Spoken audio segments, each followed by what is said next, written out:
Welcome to Our Girl Relationships. On this channel, we talk about problems people face in their day-to-day lives. Let's start with a video. When I married my wife 2 years ago, I never thought I would be in a place where we were having marital problems. We haven't been happy for the past year. We were always fighting each other. One person was doing something that the other person didn't like, and vice versa. I feel terrible because my son was sometimes around when we argued. A few times, he has to come in to ask us to stop fighting because he loves us. That honestly broke my heart. I promised myself that no matter what argument we were having, I would try to be as quiet as possible so that my son wouldn't hear. Still, sometimes it got way out of hand, and in the heat of the moment, I didn't remember. I didn't want to cause him any emotional damage, but I think that the damages have already been done, so it's just to control it.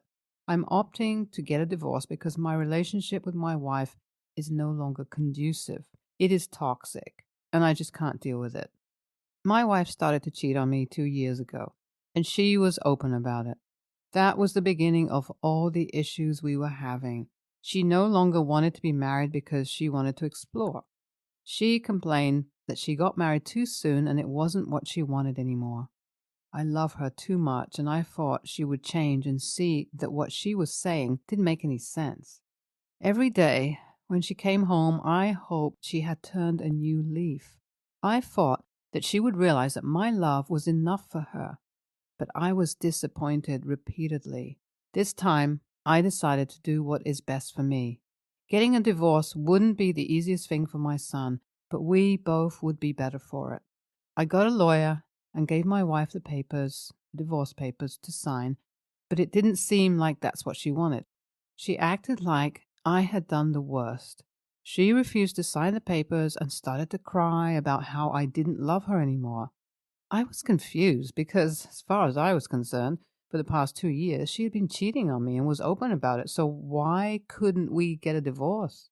Why does she want to still stay married to me? Whatever her reason is her business. She has hurt me too much for me to care about that now.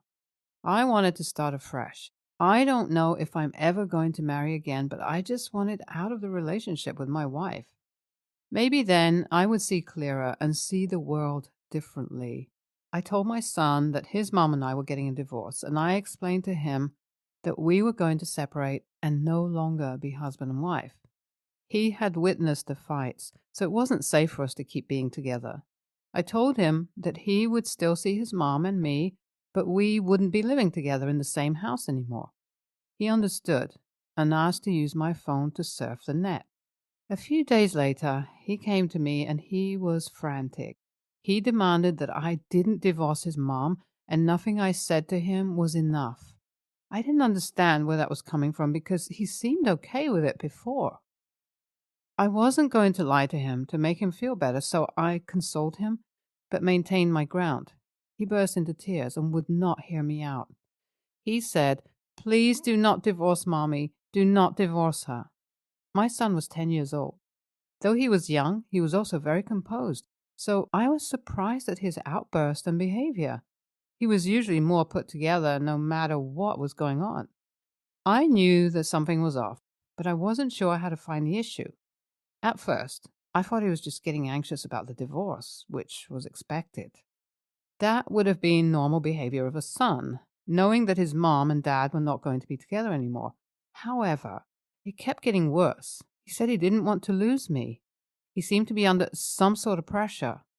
What he said about losing me caught my attention, so I asked him to explain why he thought that would happen. But I didn't get much from him. My son was getting more unhappy as the days went by. He used to be cheerful and playful. He was still this way days after I first told him about the divorce. You couldn't take away his video games no matter how sad he was. In fact, because he was sad, he would go to play it to get his mind off something. This time, he wasn't playing, joking, or speaking much. Now I was getting really worried. I thought that the only way to find out was to ask him what his fears were and what he really thought about the separation. I spoke to him one day after I went to pick him up from school and asked why he was unhappy and withdrawn. I assured him that even though his mom and I were getting divorced, we would still be there for him. We will still love him and cater to him as parents, and our separation just meant that we were no longer going to live in the same house. He disagreed with everything I said.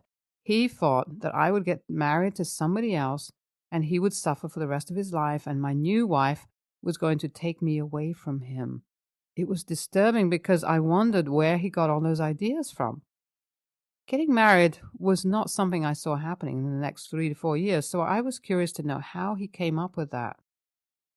I probed further and found out that his mom had been filling his head with a lot of nonsense.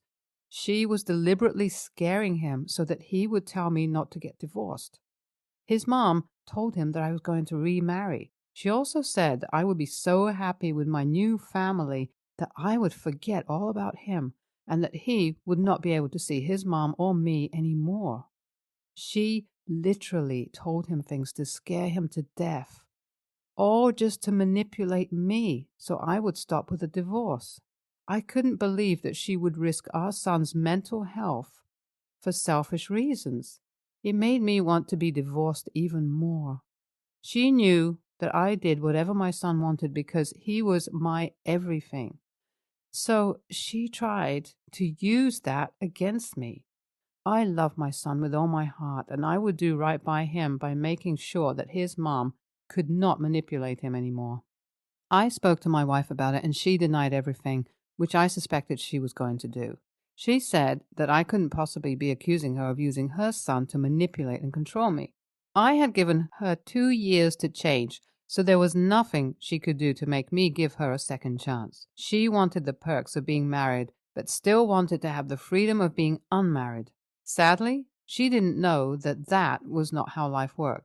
What she tried to do by using my son was too low, even for her. She would have to sign the papers whether she liked it or not. I took time to explain to my son. I made him understand that when his mom and I got divorced, one of us would have custody, and the other person would come to visit him from time to time. I promised him that I wouldn't leave him because I loved him too much, and doing that would hurt me so much as it would hurt him. I told him that I wasn't sure I would remarry, but I would make sure he loved her, even if I did. My wife finally agreed to sign the papers, and we went on with the divorce. I still love her, but I cannot deal with everything she has put me through. My love was not enough, and I would have to come to terms with that. NTA, your wife has some nerve. She didn't want to sign the papers. She must have seen the divorce coming from the way she behaved. She was just being selfish. NTA, how can your wife try to use your son, who has already been through so much drama? No good mother does that. YTA, I think it's good parenting to be as open as you are to your son. Plus, you guys already caused enough damage by allowing him to hear your fights and everything that happened in your house. You are lying to yourself that you care about your son's mental health. Next story. I, 21, female, was babysitting my nephew, 5, male, on Friday night going into Saturday for my sister, 26, female, and her boyfriend, 27, so they could have a night together. He's my little pal and a total sweetheart, so it's always my pleasure to watch him.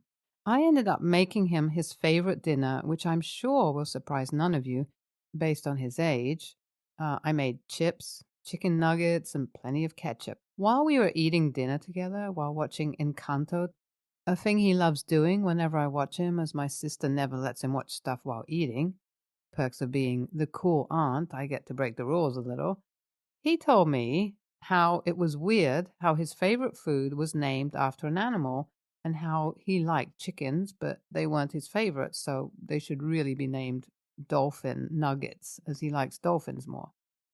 I won't lie, I was a little confused at this and said without thinking, well, they're called chicken nuggets because they're made of chickens. It never occurred to me that he wouldn't know they were made of the animal they were named after. At his age, he is more than old enough to know that some animals are eaten.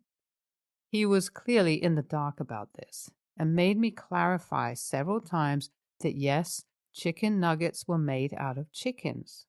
This led to so much confusion on his part, but after questioning why chickens are eaten, he let it go and finished his dinner, albeit with less relish. I know some of you will ask, no, I didn't go into detail about chicken slaughter or how food is processed, etc., as that is daunting even for some adults, especially in regards to the big bulk bags of chicken nuggets you get in the freezer section. The next day, when my sister and her boyfriend picked up their kid, I told them about the exchange, more confused than anything, saying how he didn't seem to know chicken nuggets were made out of actual chicken. When I explained the exchange we'd had, my sister was pissed at me, telling me I had no right to try and educate her son about things and upset him when he's just a little kid and doesn't need to worry about that sort of thing. I explained it hadn't been me trying to educate him, but honestly, just a slip up as I was confused, as at his age, he should know this sort of thing. She disagreed strongly about this, and at this point, her boyfriend added that they weren't teaching him about food and what animals it comes from until he's older. As for now, it's best he just eats without worrying about the fact that whatever is on his plate was once alive. They then told me if I intend to do this sort of thing again, they won't ask me to babysit again. I won't lie, I was upset by this, but agreed as he is their kid. But I don't think I was in the wrong to tell him. I also don't think they're doing him any favors by keeping him in the dark like this. Am I the a-hole? NTA, my 3-year-old niece wants to be a vegetarian because for an entire month she was a triceratops, and triceratops eat grass. Anyway, now she's a penguin, and she knows that Nemo is on the menu. Smart girl. They are raising their child wrong by protecting him from harmless facts. I know a girl who didn't know that shrimps, when fresh, aren't orange. She discovered that shrimps are kind of gray when she worked on research at the age of 22. NTA. That seems to be a weird thing for her to have a problem with. How would you have known he didn't know something like that, or that it would be some banned point of discussion? I feel that these people are going to be the oddly overprotective helicopter parents. So you might want to be a nice aunt and opening up a small savings account so you can help pay for some of the therapy he'll need when he turns 18. Next story. I, female, 28, had back-to-back pregnancies in 2020 and 2021 and was going through a rough time due to losing my employment during the pandemic. The majority of 2021, I was homeless, living in my minivan or a motel. I was also fighting DCS for my other 2 children, a 3-year-old girl and a 1-year-old boy, that were placed in foster care due to me being homeless. So I asked my boyfriend's cousin, 38 female, if she would be willing to take care of my newborn so he would not be placed in the system as well. She agreed, and she now has legal guardianship of him, but I still retain my parental rights. But things have drastically improved for me in the last few months. I now have a rental home with my boyfriend, and my other kids are coming home next month. But here's the thing. The cousin is planning on moving to live what she calls the van life. She does not have a van or a plan. The cousin also takes care of my boyfriend's elderly grandma, and she physically can't get out of bed and do anything herself, including using the bathroom. The cousin plans on taking the grandma with her too, which on its own is a terrible idea. Where did she get this crazy idea from? Grandma woke up one morning saying God showed her the way to the promised land. Apparently, the promised land is in a national park in southern Indiana. Who knew? But here's my issue. I don't want my baby living in a tent for the foreseeable future. It defeats the purpose of the guardianship. Plus, it would be a 2-hour drive from where I currently live, and I don't have a car. The cousin said she can drive my baby up to see me once a month for a day or 2, but I don't feel like it's enough time. So today I filed a petition to terminate the guardianship, and I am waiting on a court date. The boyfriend thinks I'm an a-hole because the cousin can't have children and she's bonded with my son. So, am I the a-hole for trying to get my son back? So, I wanted to clear some things up. My boyfriend was working the entire time we were homeless, but due to the eviction ban, the few rental homes in our area were completely occupied until we found the home we're in now. So, because of that, we have a decent savings account. I have access to all the accounts, and I have my own account that he deposits money into for me to have an emergency fund. We have been in our home for about 5 months now, but DCS wanted us to maintain our living situation for 6 months before the kids came home. As for us having kids, we can't take care of, we definitely can. Our monthly income is about $4,000 a month, and we live in a very low cost of living area, so even after bills and living expenses, we still have almost half of the money left to save. Also, even though our kids are placed with DCS, we have provided them with everything that they need just as though they were here with us. Every month, I send new clothes, shoes, diapers, toys, hygiene products, and a gift card for groceries and other miscellaneous stuff. I have the case manager notify me if they are in need or want anything else on top of that. So taking care of them financially has never been an issue. As for how we became homeless, I lost my job and at the same time were being evicted because our landlord wanted to sell the house. My boyfriend had just started working at his job, so he did not have enough pay stubs at the time to be able to get a lease. But there was also a rental shortage at that time. And since my reproductive health is Reddit's business, I know there are non-latex condoms. We made a mistake getting pregnant at such a bad time, but I love my son and I'm glad he's here. My other two kids were planned because our situation was very different. No one could have predicted how this pandemic caused a domino effect that ruined my life for the last year. I'm not going to stop living my life because of things out of my control. That doesn't make me a bad mom. NTA, it sounds like your plan was always for this guardianship to be temporary until you're back on your feet and you are on that path. However, it gives me a lot of concern for you that your boyfriend is against this and that his plan was for the cousin to adopt this child. You shouldn't have children in a home where they are not wanted. I wish you the best, but please be sure to seek advice beyond Reddit. NTA, you had to give up guardianship due to life circumstances, and frankly, I see very little margin between van life and homelessness. No promises of basic sanitation, hygiene, just off on a wild goose chase cooked up from Granny's dream. I also doubt the promise that she's going to drive 4 hours round trip every other day or so. With all of this instability, as you are now in a position to provide a home and solid family life, terminating guardianship is the right thing to do. Oh, and to your boyfriend, babies aren't like puppies where you let people just take them because they bonded.